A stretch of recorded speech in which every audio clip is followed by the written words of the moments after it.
Well, hello and welcome to episode 15 of my vlog series, taking you guys all behind the scenes of what it takes to be an Australian living in Europe to race in the FIM Women's Circuit Racing World Championship. Wait for this car to go past. But we are taking you behind the scenes because did you know that there is an Australian Institute of Sport European Training Centre? And what that is basically from the AIS. It is the dedicated European training centre specifically designed for Australian athletes who have to move to Europe for their sport. Very, very cool, and something that I don't think a lot of people actually know exists. And I am lucky enough to be spending the next 4 days there. So we will be going from France to Italy to, be a part of the AIS European Training Centre, and we are taking you all behind the scenes. So I hope you guys all enjoy episode 15. Don't forget to like and subscribe, and let's go. France dad's just making sure that the AIS centre exists. French dad doing French dad things. Golden Beach. I might go there. Look at that. And this is the fun part, the packing. I don't think we'll get to Italy tonight, but we'll be heading in that direction at least. We're staying at the AIS this time around just for a short stay, just to more so see what's there, see what it's like, see what the accommodation's like. There is doctors, physios, full training centre, swimming pools, literally everything. There's a full kitchen. You can opt in for them to make you food, but obviously that's a little bit more expensive, but there is a full kitchenette and a full dining hall area for all of the athletes staying there, so you can cook your own meals in an actual kitchen while you are there, which is really cool. All right, let's keep packing.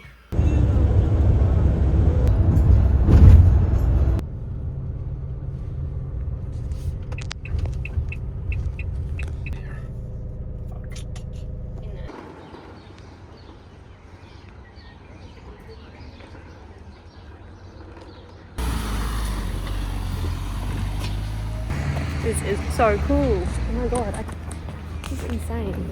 It'd actually be so cool to know like what kind of Australian Olympic athletes have actually trained here.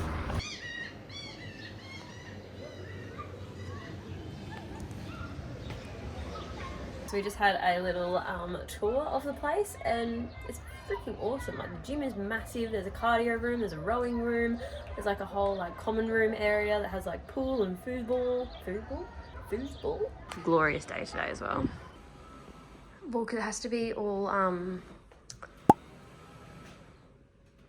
like for people in wheelchairs and stuff, has to be like accessible. You can't get it back down now, can you?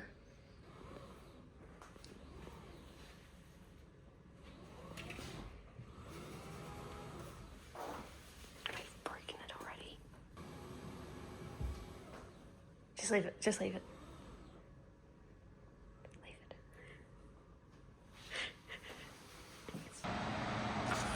So this area that we're in right now is the 24/7 snack bar. It has like all of your breakfast needs and necessities. They even have a little gluten-free snack store. They always have fruit and everything on here. And then they've got the coffee machine, and then they've got some like sparkling water, cold water, room temperature water, a whole entire drawer of just yogurts. A Greek yogurt, which I'm definitely going to be having after my workout today. Then out there is your little like gated community. You feel like you're in a home, which is really important when you're constantly living in a van and you just want a place that feels like home. And this is it. And now it is time to go training.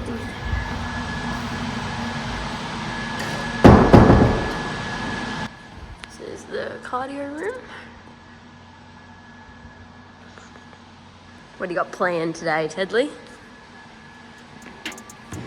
So I have to do a VO for this because obviously we were playing music in the gym, and that means that YouTube will actually delete my video if I play music in the background. I will explain a little bit of what my workout was at the AIS and what we've been focusing on. A lot of our focus has been cardio endurance because I am extremely strong, but it's the endurance side of things that I definitely lack. Here we do the blaze pods. 7 sets. And on a Bozu ball as well, both for balance and add a little bit more complexity. intensity, I guess you could say, to the workout, while also really, I guess, engaging my hand-eye coordination and my reaction time as well. We often do box jumps with the training as well because it is gets a heart rate up, obviously, but it also adds a little bit of risk to it. Don't know if anyone's ever done a box jump and they have missed their footing or anything like that, but you land on your face. So that adds a little bit of risk to it. Again, once using the Blaze Pod lights, this is with the, I don't know what that's called, but ab roller. Not really going for depth on this one, more so going for time and reaction as well. And lastly, again, cardio endurance with the ski erg. On this one, I was doing 1 minute stints with a 30-second break, totaling 5 minutes of work altogether and aiming for around 200 to 350 meters per stint. So yeah, that's roughly what a workout looks like for me in a day. We do some other bike focused stuff, but hey, some things we do have to keep a secret, and some of the other exercises that we do are very bike related, but are my little secret hidden gems. So we will keep those ones to ourselves. Obviously we change it up a fair bit from day to day, but yeah, this is roughly what I did on day one. What's for dinner tonight? Chicken and rice. And broccoli.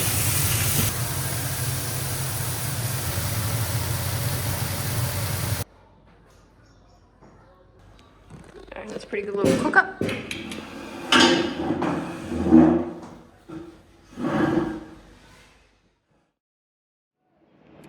So we have arrived at Tazio Nuvolari for our track day tomorrow. So this is our week-long, I guess, training block that we've got before round 2 of WorldWCR. So we've escaped the AIS European Training Centre for a day to come here instead. So yeah, obviously we're camping here for the night, camping back in the van. So we're slumming it again for one more night because honestly, staying at the AIS Centre is incredible. It's nice having an actual home, but we also really love the van at the same time. So Ted is just cooking up dinner at the moment. But yeah, we've actually not ridden since Assen, so that's also not super great. It was only about 3 weeks ago, but still a lot of the other girls have all been riding in between round 1 and round 2, and we haven't because we just haven't gotten around to it or really found anything that we could actually do. So yeah, this track is also 5.7 kilometers long. The lap time is like 2 minutes 20 or something like that. Absolutely wild. But yeah, we'll check in with you guys tomorrow. Well, it's time to ride my motorbike. Let's go.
Ted just changed the rear shock in my bike to be the lighter shock spring, which is something that I'm still trying to get used to, but this is a super bumpy track, and yeah, a lighter spring's really going to make the rear end move around a fair bit around here. But again, it's something that I need to get used to because it's something that I don't like when it happens.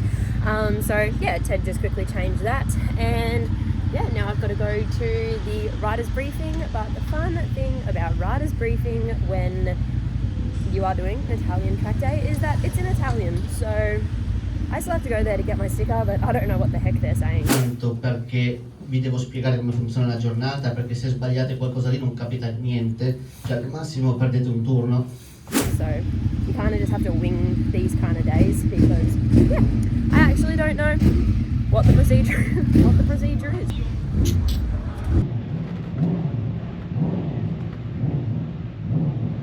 Yep.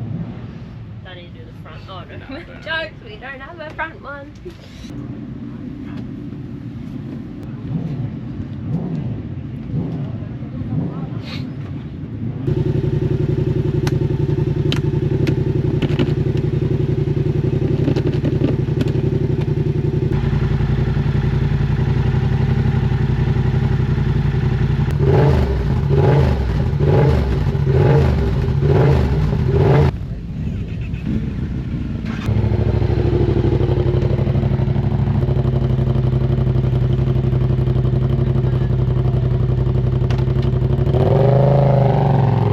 Well, that is the first session done at Tazio Nuvolari. This track is insane. The lap time is, oh, just then I did a 2:30, but the quickest I've been around here is a 2:26. So yeah, absolutely insane. It's like nearly 6 kilometers, and like something like 20 corners or something stupid like that anyway. But yeah, we've got a few little new modifications on my training R7. One of the things isn't something I have to get used to, but the other thing is the data logging system. Had a few little issues with our old data logging system. The wires, something happened with the wires, and yeah, we had no data for a little while, so we've switched to the AIM Solo 2 DL system. So yeah, this new system, this is something that Ted uses a fair bit with all of his coaching stuff that he does. Now I get to use it as well, so it's pretty cool, but just the whole layout and configuration is very different to what I am used to. So yeah, had to get used to that. Better if just the yellow lights come on and not the red or green. Yeah, that'll probably be like the brightest. Last time we were clicking an extra gear here. I have no idea where that is. No, like how much? I don't know. I can't see. Yeah.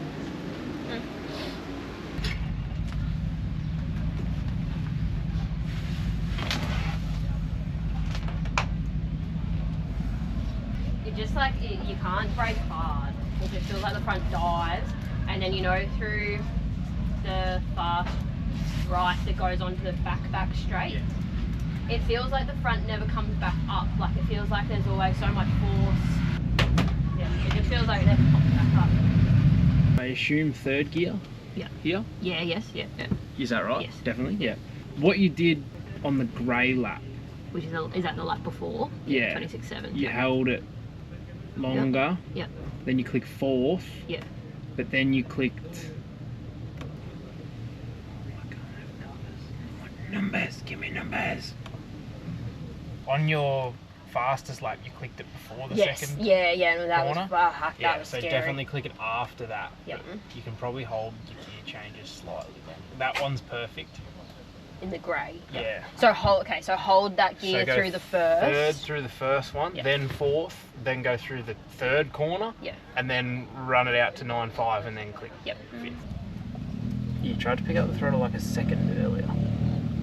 It just ruined it.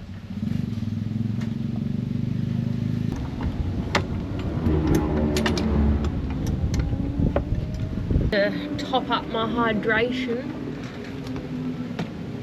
I use Dr. Hydrate for my electrolytes, more so because these are HASTA approved. So in motorsport, when you're racing in a world championship, you have to be very conscious of the supplements and stuff like that you're taking, because it's very easy to get drug tested and not comply with the regulations. So we always look for this little HASTA approved tick on all of the products that we use. So Dr. Hydrate helped me out with just a few free products here and there, but honestly, yeah, it's tasty. It's just tasty. There's not really much more to it. It's just a really tasty hydration drink. These ones are probably my two favorite flavors at the moment, the mango passion fruit or the raspberry. The raspberry is for sure my favorite flavor, so I keep that one for race weekends. That's a special little treat. And always for sure, make sure to let us know in the comments if there is anything in particular that you guys would like to know about our racing or the World Championship or anything like that. Obviously we want to expand on these videos as much as possible, but yeah, without your input, we obviously don't know what it is that you guys want to know. So let me know in the comments if there is anything that you want us to answer during weekends like this. and we'll try our best to answer them. Yeah, because I got moved up a group. I'm not out for another 20 minutes now. Yeah, check that sag, like what we did at Cremona when you come in. Okay, yeah. Can you do that with only me and you? Yeah, because I get the numbers on the laptop. Okay. So just leave all my helmet and everything on. I can do that. I should have it all ready by the time you get here anyway. Okay, yeah. And then is that the race? No, well that must just be normal. I don't know about this. In Europe they do these really random things with track days. It's nearly like every track day that we do. It's this super weird random thing that they do on Italian track days where the last session is classed as like a race. So you even have like super pole and everything like that in the session before, and then your fastest time is how you line up in pit lane. So you literally like line up one by one in pit lane in the order of like who's fastest in that group, and you do a 7-lap race, and then you get like prizes and shit like that. It's pretty cool. And to be honest, it's just clear track time because you go out in the order that you're fastest in. So it's good for that side of things. Jerry can's not heavy enough.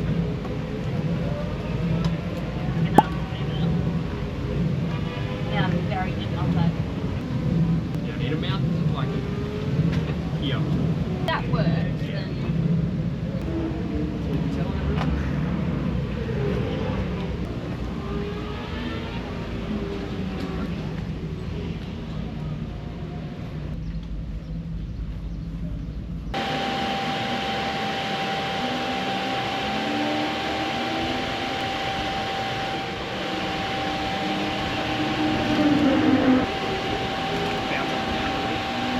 Do that again. Yep. Right.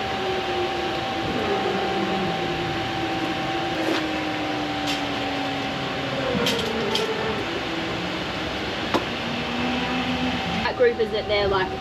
Well, it gave you something to chase. Yeah, you get caught up with them a bit when they're there, but then when those group pulled away, you actually had something to like chase, and it made you go a lot faster. Yes. What's that? 2 seconds faster than the last time I was here. Over 2 seconds. Over 2 seconds. Nearly 2.5.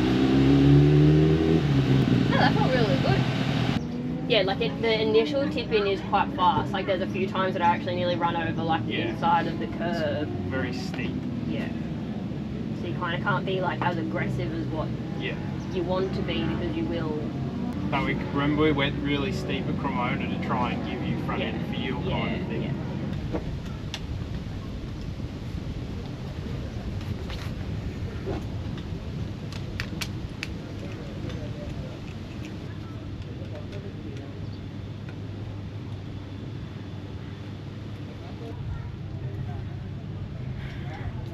Hate it. They're very different. They are very different. But I'm gonna go into it with an open mind. Trying to get you further. So if you now try and like hang off on the like entry to the corner, hopefully it gets your body. So it should shift. Because your head's so far back on the bike. You need your head to be. Yeah. This here is our favourite part of the day. Where is it? Well, anyway, when we receive a Dobby snap.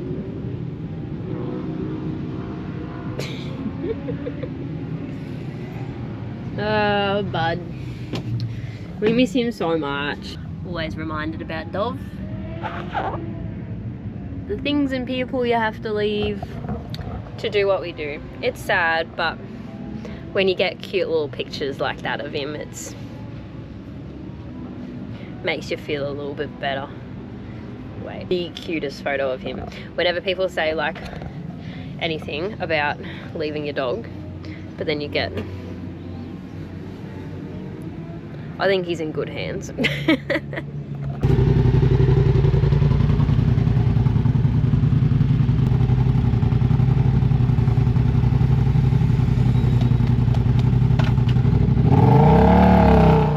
Well, we are all wrapped up our track day at Tazio Nuvolari and all spruced up and ready for dinner.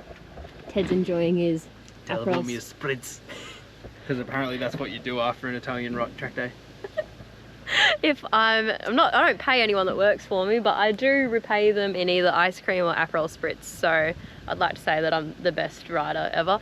But yeah, it was a good day overall. We managed to finish the day going 2.5 seconds faster than what I did here last year. And same kind of setup. Last year we rode on the Monday of race week heading into Cremona. And then this time around, it's Sunday today, but still riding here today in the lead up to Cremona for round 2 of WorldWCR. So yeah, a really positive way to finish out the day, going 2.5 seconds faster than what we did last year. And yeah, a good little confidence boost, I guess you could say, heading into the next round of WorldWCR. But yeah, we're about to go to an Italian trattoria. But yeah, that is it for this episode, and yeah, we'll see you guys again for the next one.